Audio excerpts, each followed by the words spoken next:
റൊസാരിയോയുടെ football ലോകം അപ്പോഴേക്കും ഉറപ്പിച്ചു കഴിഞ്ഞിരുന്നു. ഇവൻ ഞങ്ങളുടെ സ്വന്തം ഇതിഹാസമാകും. മുത്തശ്ശി സെലിയയ്ക്ക് വേണ്ടിയുള്ള ആ പോരാട്ടം ഒടുവിൽ ഫലം കണ്ടു. 5 വയസ്സുകാരനായ ലയണൽ മെസ്സി തന്റെ ആദ്യ ഔദ്യോഗിക ക്ലബിന്റെ ജേഴ്സി അണിഞ്ഞു. അതായിരുന്നു ഗ്രാൻഡോളിയു. 1992. കളിക്കളത്തിലെ ഏറ്റവും ചെറിയ ആളെ കണ്ടാൽ ആർക്കും ചിരിവരും. അവന്റെ ജേഴ്സി തോളിൽ നിന്ന് ഊർന്ന് താഴേക്ക് കിടന്നു. പക്ഷേ പന്ത് അവന്റെ കാൽക്കീഴിലെത്തുന്നതോടെ ആ ചിരിയെല്ലാം അമ്പരപ്പായി മാറും.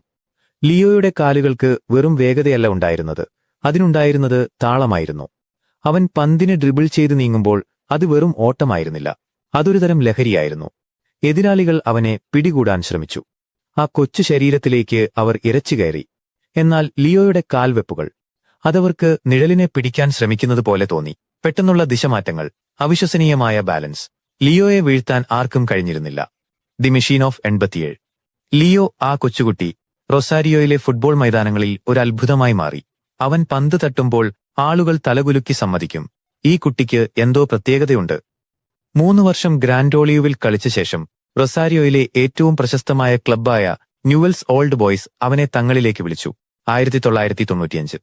ന്യൂവെൽസിലെ അവന്റെ ടീം ചരിത്രത്തിന്റെ ഭാഗമാണ്. അവരെ വിളിച്ചിരുന്നത് മെഷീൻ ഓഫ് 87 എന്ന്.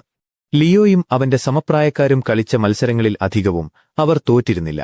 എതിരാളികളെ ഗോളുകൾ കൊണ്ട് തകർത്തെറിഞ്ഞ ആ ടീമിന്റെ തലച്ചോറും ഹൃദയവും ലിയോ ആയിരുന്നു. ലിയോക്ക് അന്ന് വെറും 10 വയസ്സു മാത്രമാണ് പ്രായം. എന്നാൽ അവന്റെ കളിശൈലി മുതിർന്നവരുടെ ശ്രദ്ധ ആകർഷിച്ചു. ന്യൂവെൽസിന്റെ സീനിയർ ടീമിന്റെ കളി കാണാൻ വരുന്ന ആരാധകർ ഇടവേളകളിൽ ഈ കൊച്ചുകുട്ടിയുടെ കളി കാണാനായി കാത്തിരിക്കുമായിരുന്നു. ഒറ്റയാൾ, പ്രദർശനം. എന്തായിരുന്നു കാരണം? അവന്റെ കളി ഒരു വിനോദമായിരുന്നില്ല, അതൊരു പ്രദർശനമായിരുന്നു. അവൻ പന്തുമായി നീങ്ങുമ്പോൾ സ്റ്റേഡിയം നിശബ്ദമാകും. ആളുകൾ മൊബൈലില്ലാത്ത ആ കാലത്ത് അവന്റെ ഡ്രിബ്ലിംഗ് സ്വന്തം കണ്ണുകൾ കൊണ്ട് പകർത്തി സൂക്ഷിക്കാൻ വെമ്പി. അവൻ ഒറ്റയ്ക്ക് പ്രതിരോധ നിരയെ മുഴുവൻ കബളിപ്പിച്ച് മുന്നോട്ടു പോകുന്നത് ഒരു സ്വപ്നം കാണുന്നതുപോലെയായിരുന്നു. റൊസാരിയോയുടെ ഫുട്ബോൾ ലോകം അപ്പോഴേക്കും ഉറപ്പിച്ചു കഴിഞ്ഞിരുന്നു. ഇവൻ ഞങ്ങളുടെ സ്വന്തം ഇതിഹാസമാകും. ഈ കൊച്ചുകുട്ടിക്ക് വേണ്ടി ന്യൂവെൽസിലെ ആരാധകർ വാതുവെക്കാൻ തുടങ്ങി. അവന്റെ ഭാവി എന്തായിരിക്കുമെന്നതിനെക്കുറിച്ച് അവർ സംസാരിച്ചു. സന്തോഷത്തിന്റെയും കളിയുടെ ആരവത്തിന്റെയും പ്രാദേശിക പ്രശസ്തിയുടെയും ഈ സുവർണ കാലഘട്ടം. ഇത് ലിയോയുടെ ജീവിതത്തിലെ ഏറ്റവും മനോഹരമായ ഓർമ്മകളായിരുന്നു. വിധി, ആ നിഴൽ. പക്ഷേ ഈ സന്തോഷത്തിന് അധികം ആയുസ്സുണ്ടായിരുന്നില്ല. അവന്റെ 11ാം വയസ്സിലേക്ക് കടക്കുമ്പോൾ ആർക്കും ചിന്തിക്കാൻ കഴിയാത്ത ഒരു നിഴൽ അവന്റെ ജീവിതത്തിലേക്ക് കടന്നുവന്നു. ആ നിഴൽ അവന്റെ കായിക സ്വപ്നങ്ങളെ തകർക്കാൻ മാത്രം വലുതായിരുന്നു. അവന്റെ വളർച്ചയുടെ താളം പെട്ടെന്ന് നിലച്ചു.